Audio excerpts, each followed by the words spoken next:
आचार्य रविंद्र अध्यात्म अवेयरनेस पे आपका स्वागत करता हूँ। प्यारे दोस्त दर्शकों, मैं उन सभी व्यक्ति को, अपने दर्शकों को धन्यवाद देता हूँ जो आप मुझे इतना प्यार स्नेह देते हैं। आज एक ऐसा विषय है जिस पे प्रकाश डालना बहुत ही आवश्यक है। वह विषय है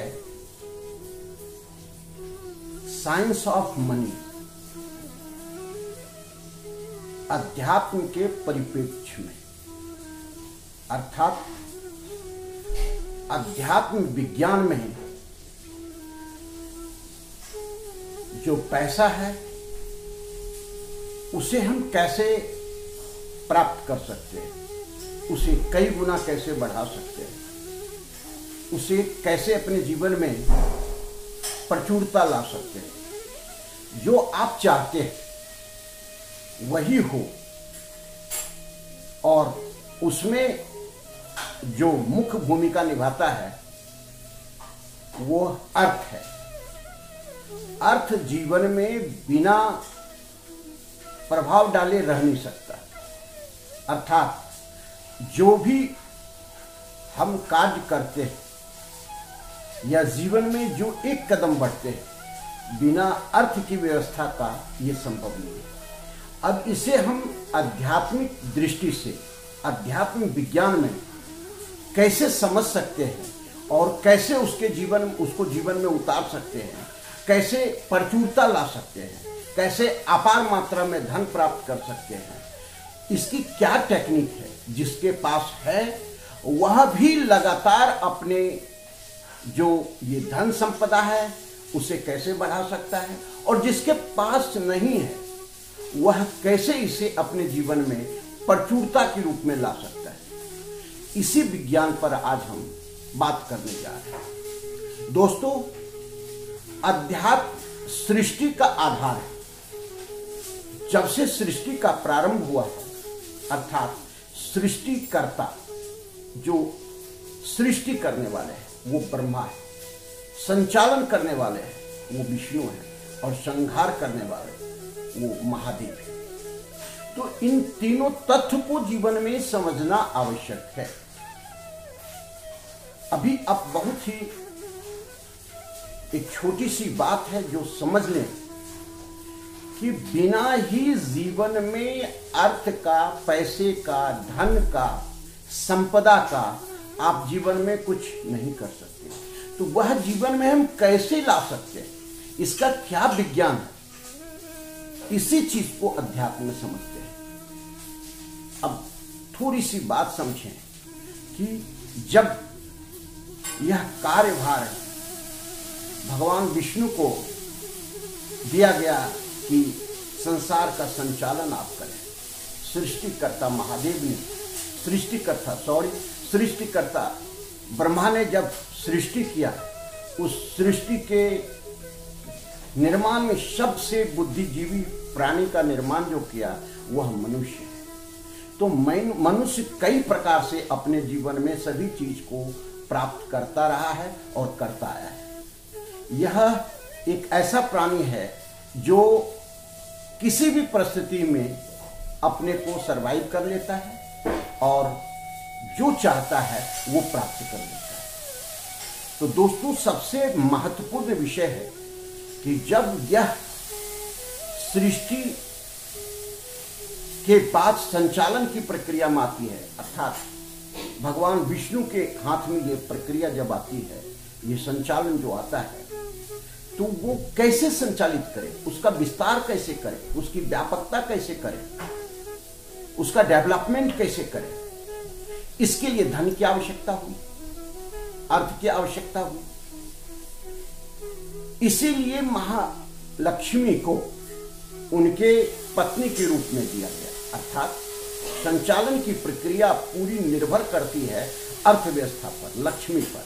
अर्थात विष्णु के सारे आयाम जो है वो बिना लक्ष्मी का अधूरा है। अब लक्ष्मी की बात समझें। जब समुद्र मंथन हुआ तो उसमें लक्ष्मी की उत्पत्ति हुई, लक्ष्मी जी उत्पन्न हुई, प्रादुर्भाव हुआ। तो ये लक्ष्मी क्या है जो अपने हाथ में कलश लिए हुए और जीवन के मंथन में अपने आप आते हैं। आपका जीवन भी समुद्र मंथन है और इसी मंथन में आपको इस तरह से, इस व्यवस्था से अपने जीवन को संचालित करना है जहां लक्ष्मी रूपी धन संपदा आपके पास आ सके। अब समझें, लक्ष्मी का वास जल में है जहां तरल अवस्था है, स्वरूप अवस्था है। जल का आकार क्या है? जिस चीज में जैसे डालेंगे वह उसी रूप को धारण कर लेता है। तो लक्ष्मी की जो अर्थव्यवस्था है, जहां भी आप लगाएंगे तो वह उसी रूप में हो जाता है, तरल अवस्था है। तो जब समुद्र में लक्ष्मी का वास है, अर्थात जल में लक्ष्मी का वास है। अब इसे वास्तु से जोड़ते हैं। वास्तु में जो धन का स्थान माना जाता है उसे उत्तर दिशा में माना जाता है और उत्तर दिशा का जो प्रभाव है, उसका तत्व है, वह जल तत्व है। अर्थात जल तत्व और लक्ष्मी दोनों का संबंध हो गया। जहां जल की स्थिति है, तरलता की स्थिति है, लिक्विडिटी की स्थिति है, जहां जो बहतापन है, एकदम प्रवाहित होते हुए, तो जहां तरलता है, जहां एक बहाव है, रुकावट नहीं है, वही लक्ष्मी। तो लक्ष्मी की इस व्यवस्था को ही समझना है जीवन में। अर्थात संचालन की सारी प्रक्रिया, अब मनुष्य के जीवन में जितने भी विस्तार की प्रक्रिया है, चाहत की प्रक्रिया है, वह सब निर्भर करता है लक्ष्मी से। और लक्ष्मी का वास उत्तर में वास्तु से और जल तत्व में। तो ये समझे कि लक्ष्मी को अगर हम समृद्ध करना चाहते हैं तो उत्तर दिशा को साफ सुथरा रखें। अब उसकी उपयोग बता रहे हैं, एक प्रयोग बता रहे हैं कि उत्तर दिशा को साफ रखें, उत्तर दिशा में जल तत्व की स्थापना करें, उत्तर दिशा में जल तत्व के रंग को लाएं, कलर को लाएं। तो आपके पास धन की जो लिक्विडिटी है, धन की जो व्यवस्था है, उसका आध्यात्मिक परिप्रेक्ष्य में भी तभी समृद्ध होगा, तभी बढ़ेगा जब आप उत्तर दिशा को साफ सुथरा और व्यवस्थित रखते हैं।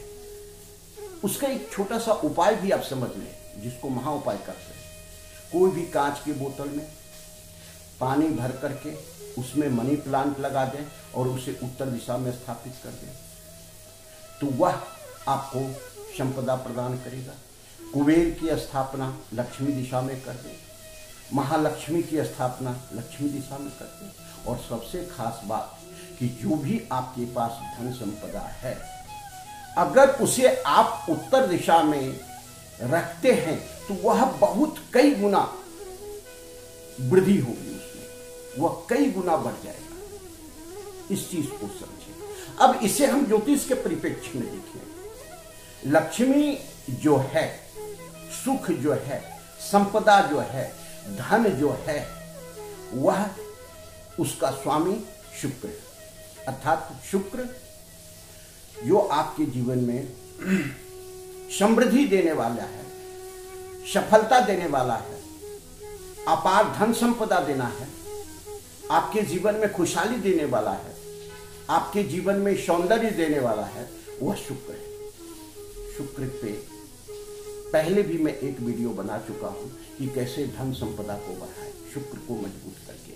तो शुक्र ग्रह को मजबूत करना आपके लिए आवश्यक है। इसीलिए शुक्रवार के दिन महालक्ष्मी की पूजा होती है।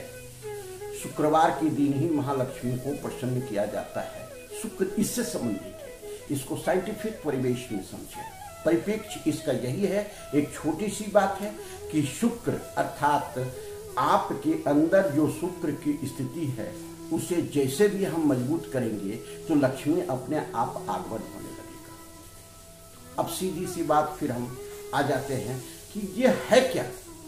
जैसे कोई एक बहुत ही इंपॉर्टेंट व्यक्ति, अतिथि, मुख्य अतिथि आपके घर में आता है, आप उसे अच्छे से आदर देते हैं, अच्छा सिंहासन पर बैठाते हैं, अच्छा सम्मान करते हैं, अच्छा उसका जो है सो खान पान इत्यादि करते हैं, तो वह व्यक्ति क्या कहेगा कि बहुत अच्छा, प्रसन्न होगा और कहेगा कि भाई बोलो, जो आप चाहते हो मैं आपको जीवन में मदद कर सकता हूँ।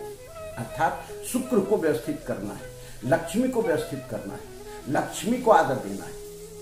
अब इसको भी आधुनिक साइंस में समझे कि मनी को अट्रैक्शन हम कैसे कर सकते हैं, मनी को हम अपने पास कैसे खींच सकते हैं, मनी को हम कैसे अपने आप, अर्थ को हम कैसे अपने आप अपने पास ला सकते हैं, अपने ग्रह नक्षत्र के द्वारा कुंडली में कैसे ला सकते हैं। शुक्र को व्यवस्थित करके, और शुक्र का एक महा उपाय बता रहे हैं जो आप समझे। वह महा उपाय है कि सफेद वस्तु का दान करना, कन्याओं को भोजन देना। कभी भी कन्या को खीर बना करके चावल का उसे आप भोग लगा दें, शुक्र मजबूत हो जाए। अपने आप को स्वच्छ रखना, इत्यादि को रखना। तो अब देखिए, वह जो धन है उसको आप इज्जत दें। हे धन, आप मेरे पास आए हो, हे मनी, आप मेरे पास आए हो, मेरे पास ही टिको, मैं आपका भरपूर सेवा करूंगा, मैं आपका इज्जत करूंगा, मैं आपको जो है सम्मान दूंगा।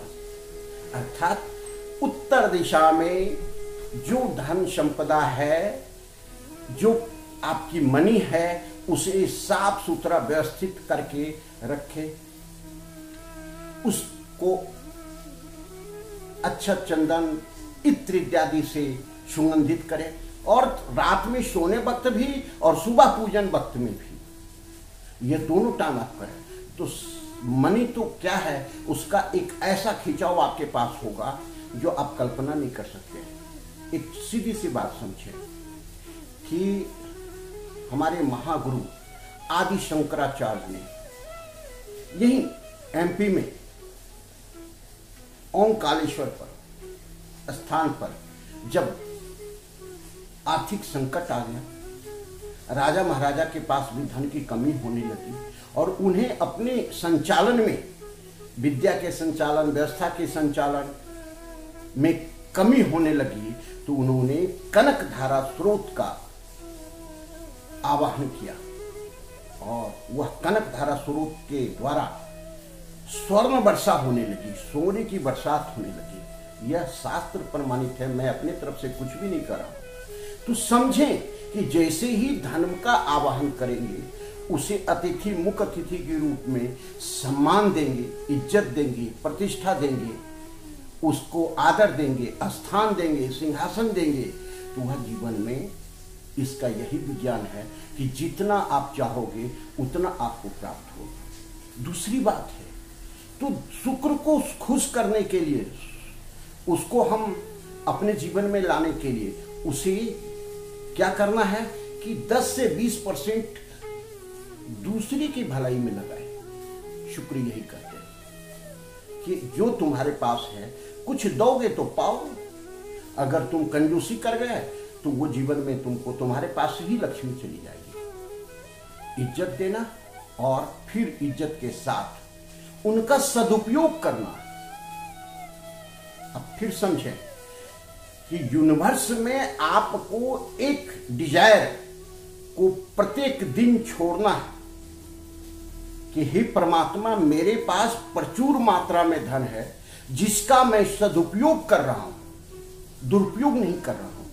तो धन की तो बरसात होगी ही होगी, धन तो आपके पास आएगा ही आएगा, लक्ष्मी की कृपा तो होगी ही होगी। और यह लक्ष्मी की कृपा निरंतर जीवन में कई पीढ़ियों तक बना रहता है। तो ये छोटे सा साइंस जो आध्यात्मिक परिप्रेक्ष्य में और आधुनिक विज्ञान में जो हम इसे आपके पास प्रस्तुत कर रहे हैं, इसे समझने की कोशिश करें। 4-5 टेक्निक हमने बताया कि अर्थ को लाने के लिए जीवन के संचालन में अति आवश्यक है। तो अर्थ कैसे आएगा? जब वो अर्थ को बुलाएंगे, लक्ष्मी को बुलाएंगे, उनका सेवा भाव करेंगे, आदर देंगे, वो कैसे आएगा? जहां सफाई होती है घर में, जहां धूल का कण भी नहीं होता है, सभी चीज व्यवस्थित रहते हैं, वास्तु परिप्रेक्ष्य में बोल रहे हैं, वहां लक्ष्मी की आगमन होती है। इसीलिए दीपावली में हम धन की पूजा करते हैं, लक्ष्मी की पूजा करते हैं। और कैसे करते हैं? उसके लिए पहले शुक्र को व्यवस्थित करते हैं। हम शुक्र को व्यवस्थित कैसे करते हैं? सर सफाई से, रंग रोगन से व्यवस्था जमा करके करते हैं, और पूजन ध्यान और साथ ही हवन के द्वारा हम उनका आवाहन करते हैं, उनको उचित स्थान देते हैं, सर्वोच्च स्थान देते हैं, और फिर हम उसका पूजन हवन करते हैं। तो वैसे ही धन की बरसात जीवन में होने लगती है। यह आधुनिक परिप्रेक्ष्य और आध्यात्मिक परिप्रेक्ष्य दोनों में हम समझाने की कोशिश किए हैं। इसे जीवन में अपनाएं कि मनी का, जो पैसे का आकर्षण का सिद्धांत है, वो कैसे है, और जिसमें हम वास्तु ज्योतिष कैसे प्रभावित होता है और कैसे लाता है, इसी को समझाने की कोशिश किए हैं। अब फिर इस पे दूसरा वीडियो भी बनाएंगे कि कैसे हम मनी को स्थिर रख सकते हैं, व्यापार में कैसे समृद्धि ला सकते हैं, जिसको वास्तु परिप्रेक्ष्य में भी और आधुनिक और आध्यात्मिक परिप्रेक्ष्य में भी समझाने की कोशिश करें। बस आज इतना ही, और फिर अगले वीडियो में मिलते हैं। ये नमस्कार।